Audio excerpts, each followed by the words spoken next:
William Peter Allen Fisher has been on the run since the 1986 murder of his son and his son's friend. This case was featured on Unsolved Mysteries and America's Most Wanted.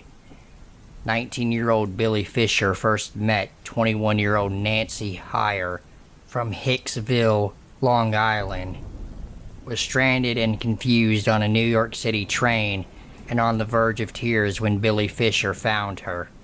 Billy, who I will refer to as Billy and not Fisher to differentiate, noticed the lost girl and offered to escort her home. Billy escorted Heyer back to her Hicksville home, and they began a close friendship. The relationship was platonic, but Heyer's sister would later say that Fisher saw Heyer as a girlfriend, while Heyer saw Billy as a close friend. Billy was 19 years old and suffering from cystic fibrosis, a hereditary disease that affects the lungs and digestive system.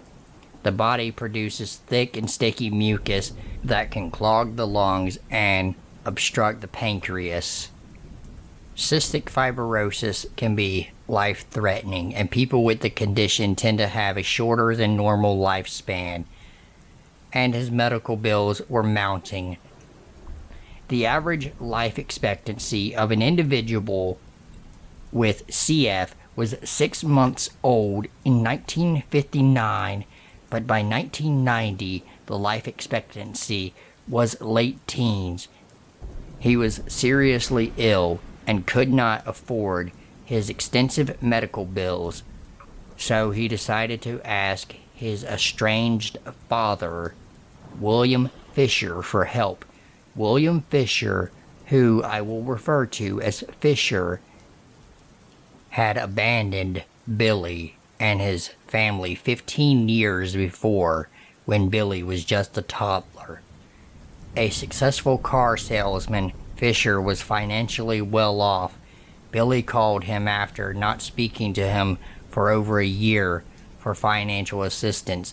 Fisher invited Billy to visit him at his home for the weekend. Billy arrives at his father's Southgate, Long Island home to discuss his health and medical bills. It is unknown how Billy got to the Fisher's house, but just one day later, Billy called his girlfriend Nancy Heyer to pick him up. Despite the stormy weather and the late hour, Heyer decided to pick up Fisher as a way of repaying Billy for his kindness. As Heyer left the house, her mother and sister both felt a sick feeling. Little did they know, Heyer was about to walk into a family dispute that would claim her life. Shortly after Nancy arrived at the Fisher home, William Fisher shot his 19-year-old son 18 times at close range, mostly around the head area, and then he stabbed his son's friend twice with a long, sharp instrument. In the wake of the double murder, Fisher painted the walls of his master bedroom at 3 a.m. Then, or shortly after, Fisher stuffed his son and Heyer's body in the trunk of Heyer's car and abandoned it in a parking lot 2 miles from his house. Some sources say Heyer was nude. On December 12, 1986, Joan Heyer, Nancy Heyer's mother, called the police to report her daughter missing, but the police refused to file a report. Of course they did, because Heyer had not been missing long enough. That sounds just like the fucking sorry-ass police. Frustrated and concerned, Joan calls William Fisher to inquire about her daughter's safety. She discovered Fisher's number in Nancy's room. John Fisher initially seems concerned about Heyer and Billy's whereabouts. He said he'd cook a meal for the three of them, and then they went out together. It was initially believed that Billy had taken Nancy and done something with her. Joan filed a missing persons report 2 days later, but there was obvious no sign of foul play, and the police did not take the case seriously. Of course not. 10 days later, the police stumble upon Nancy Heyer's abandoned vehicle. They pop the trunk open and find the body of Nancy Heyer and Billy Fisher. On the 11th of December, neighbors noticed strange behavior at the Fisher house, so police execute a search warrant. During the inspection, they found freshly painted walls with slight indentations in them, 2 .22 caliber bullets, one fused to a strand of Billy's facial hair. The police also find Heyer and Billy's blood and fibers in the vacuum cleaner. Nancy Heyer's blood had been splattered down the hallway. February 25th, 1987, the police seek a murder warrant for William Fisher. February 27th, 1987, before the police can execute the warrant, William Fisher abandons his vehicle at John F. Kennedy International Airport. William Fisher has never been located. This December will mark 35 years since William Fisher brutally murdered his sick child and a stranger. When Billy Fisher was chronically ill, he went to his father for help in his hour of need. He couldn't fight his father off, and his father shot him 18 times at close range, then killed an innocent person, a young woman who just so happened to have been at the wrong place at the wrong time. A man like this is not fit to live in society. He is a monster, not a man. Joan Heyer passed away in 2014, never seeing her child's killer brought to justice. Nancy Heyer's sister waved her sister goodbye that fateful night. She deserves to see her sister's killer brought to justice. I could not find much on Billy's family, but his mother and siblings, if he had any, deserve to see this monster brought to justice.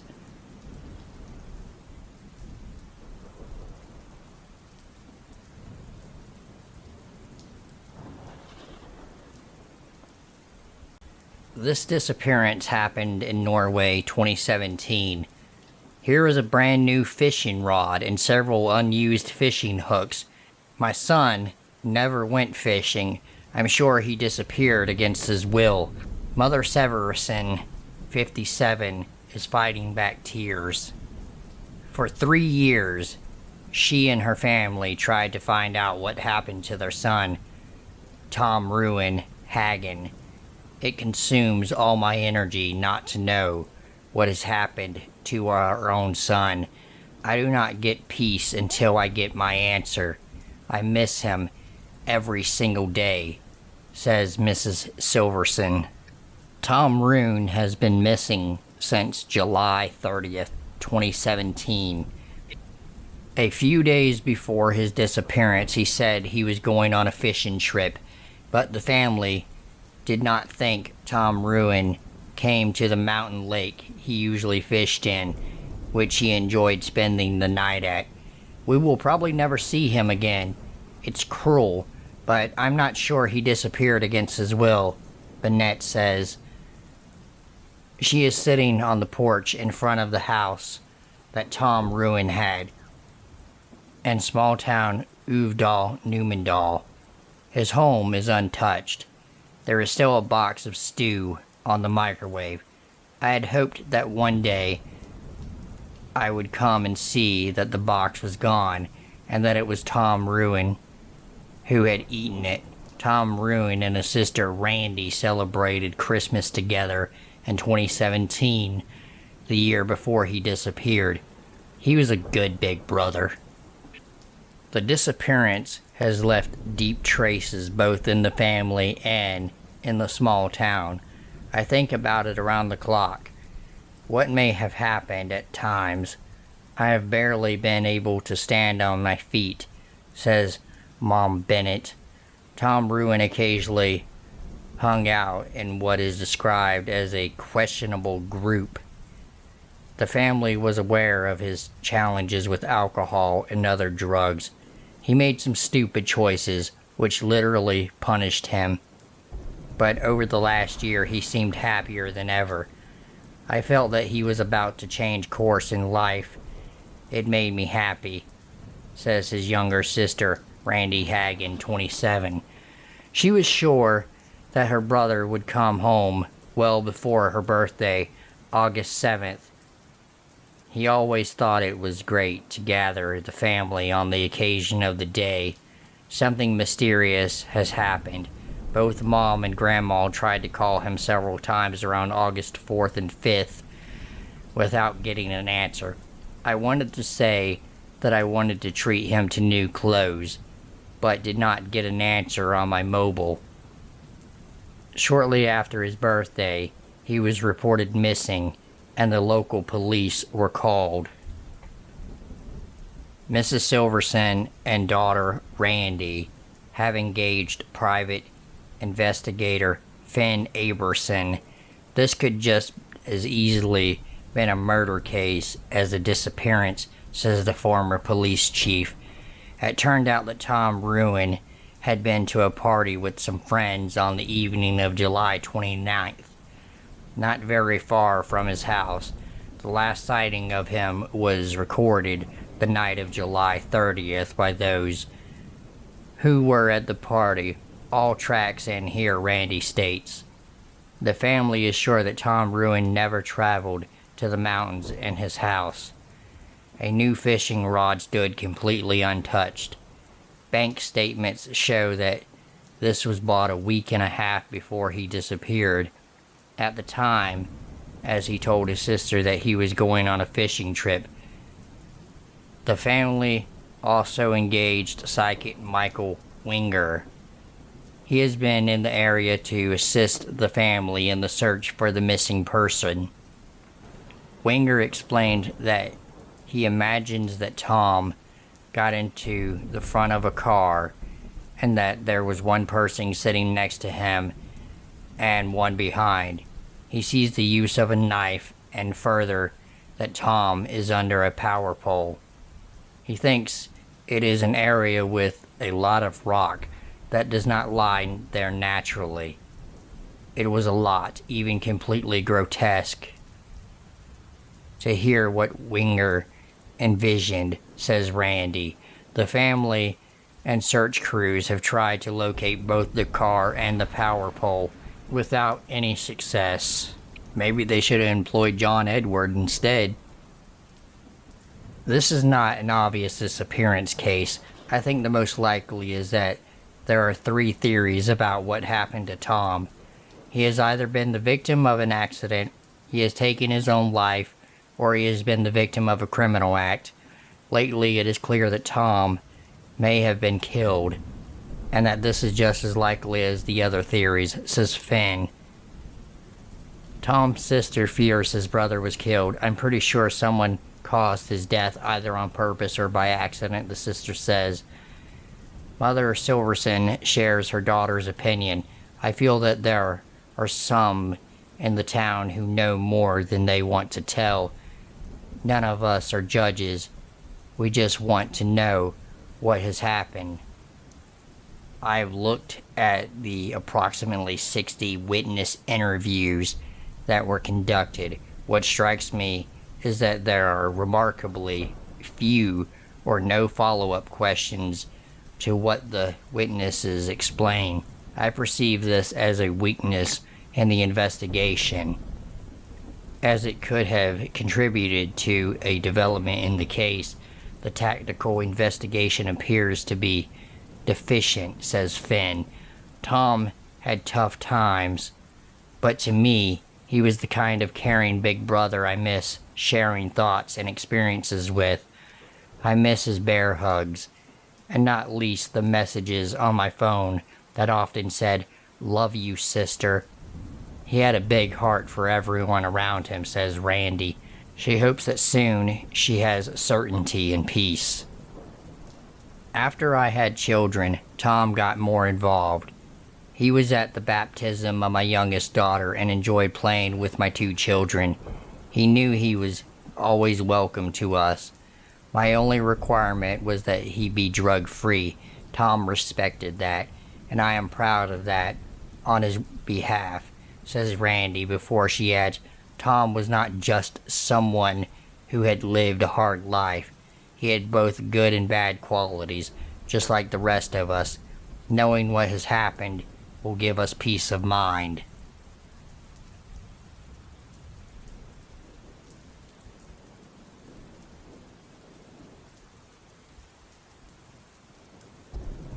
This happened in Slovakia in May 19.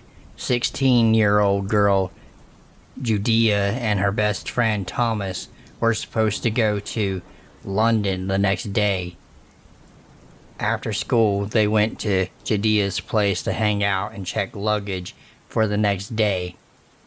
At around 15:30, Thomas had to go home because he had volleyball training. Judea claims that around that time somebody rang the bell. She opened the door and there was a man that introduced himself as an electrician. She said that her parents are not home and that she doesn't know him to let him in. That's then when Thomas came to the hall. The electrician looked at the boy and took out a knife from the bag that was on his shoulder and attacked Thomas. He started stabbing him. Judea was in shock. Her instinct was to defend her friend. She tried to catch the man's hand, but she grabbed the knife instead and slit her fingers to the bone. Then she got sick and started fainting. When she came back, her friend was laying dead on the floor. She first called her mom and then called 911. They did not find any traces or evidence of a third person in Judea accused of the murder. The boy was stabbed 50 times in his chest and stomach. It has been 22 months that Judea has been imprisoned, and this case has still not been closed. Her parents made a website where they published all the evidence, special analysis, final court speeches, etc. There is so much to look at, but the question is it possible that a normal girl would get amuck and stab her friend 50 times and keep lying about it for 2 years without mentally breaking down?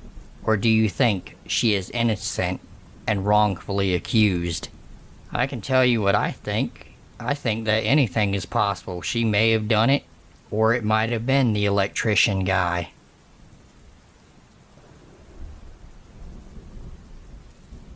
If you are new, go ahead and hit the like button and subscribe to my channel, as it really helps me out. And if you are already subscribed, welcome back and thank you for subscribing.